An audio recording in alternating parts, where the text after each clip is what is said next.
연금 계좌 관련 세제 내용 정리해 보도록 하겠습니다.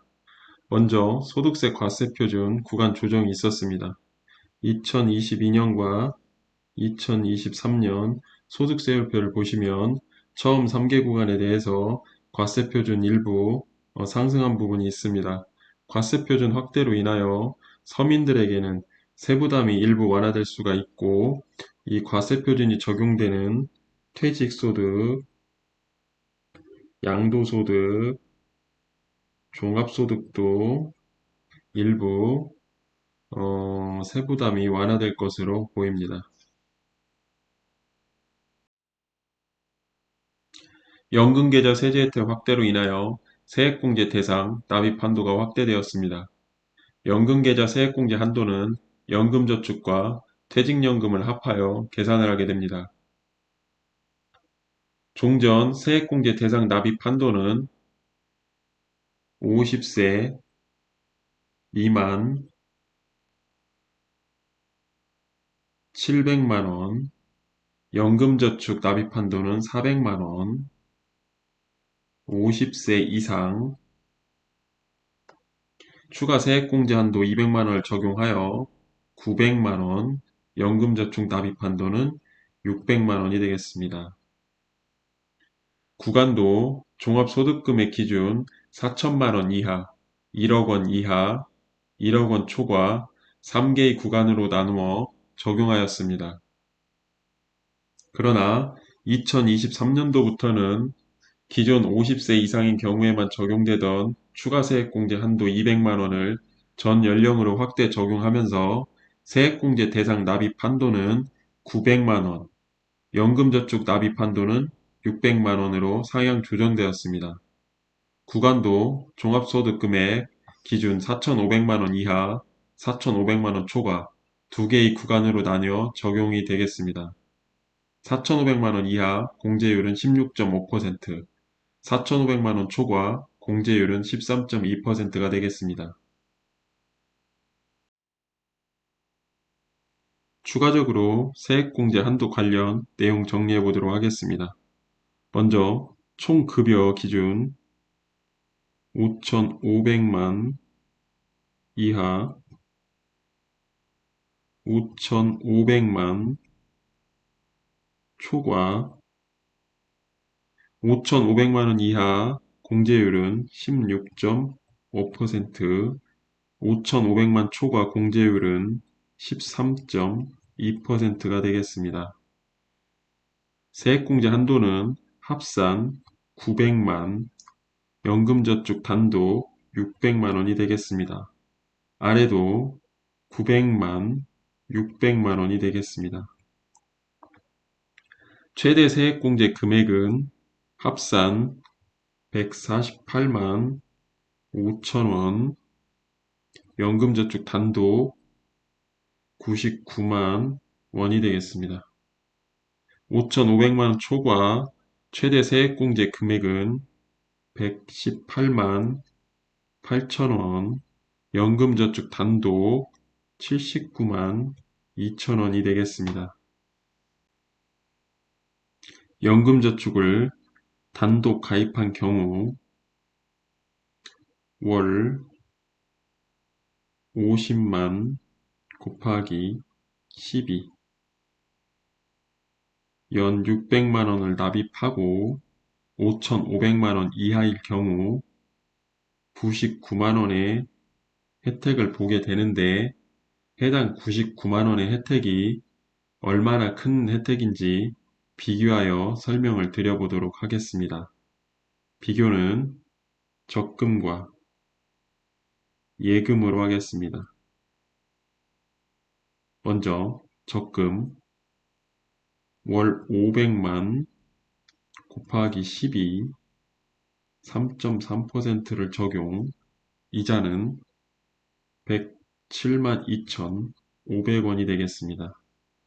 예금 연 3천만 곱하기 12, 이자율은 같습니다. 99만원의 이자가 발생하게 되는 것입니다. 연금저축 단독 가입한 경우에 99만원의 혜택은 월 500만 원의 적금과 연 3천만 원의 예금의 이자율과도 같습니다. 비교해보면 상당히 큰 혜택이라는 것을 알 수가 있는 것입니다. 그런데 여기서 적금과 예금 이자율은 같고 나오는 이자 수익도 비슷한데 연간 납입한 금액은 2배 차이가 나는 것을 볼 수가 있습니다. 적금은 1월부터 12월까지 매월 납입하는 형태이기 때문에 1월에 납입한 금액은 12개월의 이자를 지급하여야 하는 것이고 11월에 납입한 금액은 1개월의 이자만 지급하면 되는 것입니다. 그림으로 그려보면 이러한 형태의 모습이 보입니다. 예금은 1월부터 12개월까지 1월에 한 번에 납입을 하는 것이기 때문에 12개월에 이자를 지급하면 되는 것으로 그림으로 그려보면 이러한 형태의 모습이 보이는 것입니다. 예금의 이자와 적금의 이자가 같을 때 나오는 이자 수익도 비슷하다라고 하면 납입 금액은 2배 차이가 나게 되는 것입니다. 연금계좌 세제 혜택 관련하여 개인 퇴직연금의 노후소득 보장 강화에 대한 내용으로 연금계좌 추가 납입이 확대되었습니다. 종전 연금계좌 납입 한도는 연금저축, 퇴직연금 합산하여 연간 1,800만 한도를 가지고 있었습니다. 추가 납입 관련하여 ISA 계좌 만기 시 전환 금액이 있었습니다. 개정된 내용으로 연금계좌 추가 납입 확대에 대한 내용이 있는데 1주택 고령가구가 보유주택, 즉 종전주택을 팔고 종전주택보다 가액이 낮은 신규 주택을 취득한 경우 그 차액인 1억 원을 한도로 하고 있습니다. 대상자로 부부 중 한 명이 60세 이상이고 부부 합산 1주택자를 대상으로 하고 있습니다. 대상 주택은 기준시가 12억 원 이하인 주택이어야 하고 납입금액은 종전주택 양도가액에서 신규주택 취득가액을 차감한 금액이 되겠습니다. 납입기간은 종전주택 양도일로부터 6개월 이내 납입을 하여야 합니다. 종전주택보다 큰 가액의 주택을 취득하는 등의 경우에는 납입금액을 연금 계좌에서 배제하게 됩니다. 물론 소득이 있는 경우 불입한 금액에 대해 세액공제 가능합니다.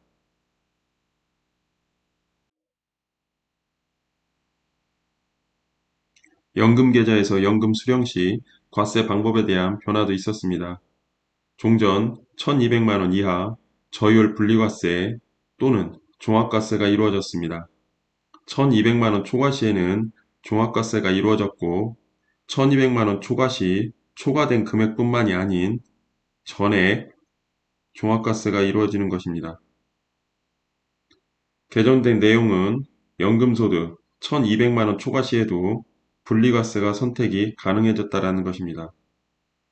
종전에는 1,200만 원 초과 연금 수령 시 전액 종합과세로 세부담이 늘어나는 경우도 있었으나 법 개정에 따라 1,200만 원 초과 시에도 종합과세 또는 분리과세가 선택이 가능해진 것입니다.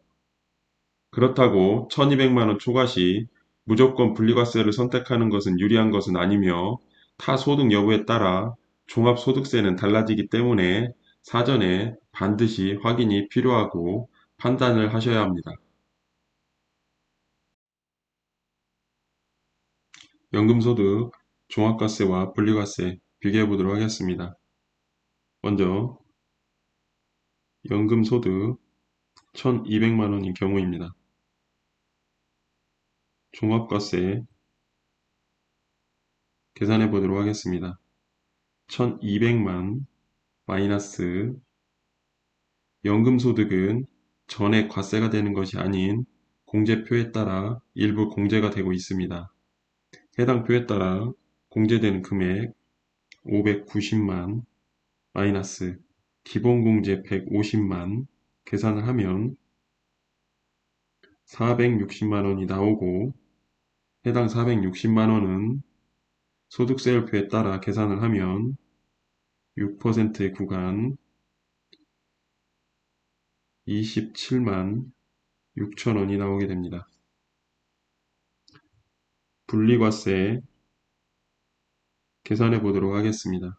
1200만 곱하기 70세 미만 연금 수령을 가정하여 5% 적용을 하면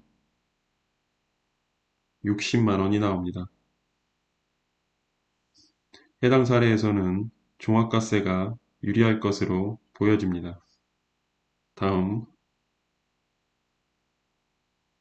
연금 소득이 2,500만원인 경우입니다. 종합과세 계산해 보도록 하겠습니다.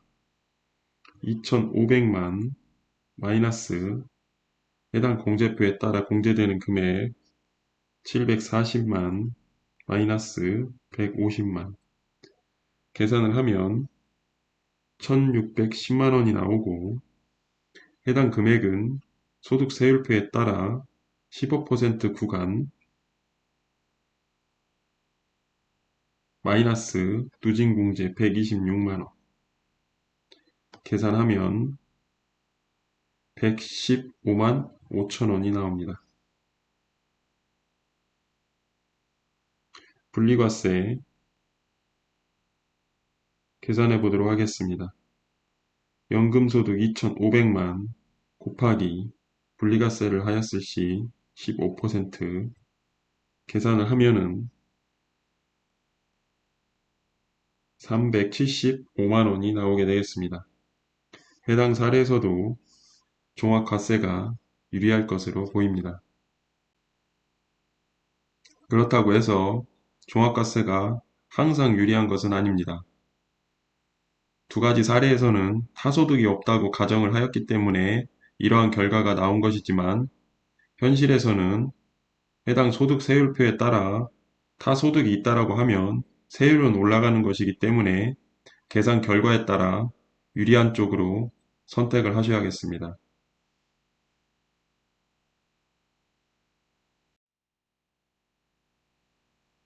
퇴직소득세 관련 부담도 완화되었습니다. 종전 퇴직소득 근속연수 공제액이 상향 조정됨에 따라 퇴직소득세 부담도 낮아질 것으로 보입니다.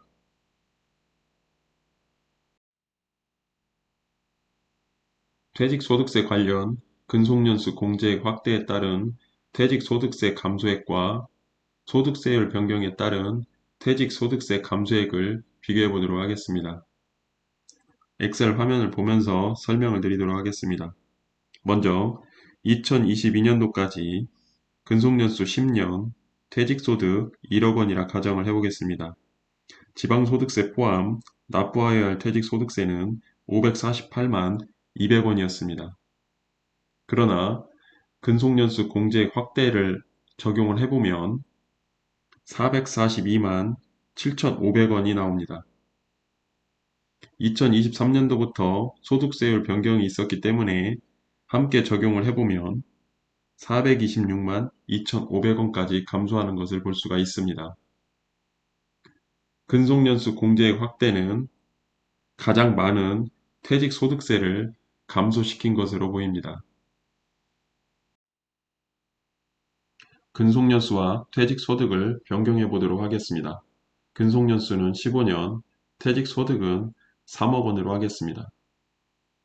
2022년도까지 지방소득세 포함 3,330만 6,625원이 나왔고, 확대된 근속연수 공제액만 적용을 해보면 2,917만 7,500원이 나오고, 변경된 소득세율까지 적용을 해보면 2,843만 5천원까지 감소할 것으로 보입니다.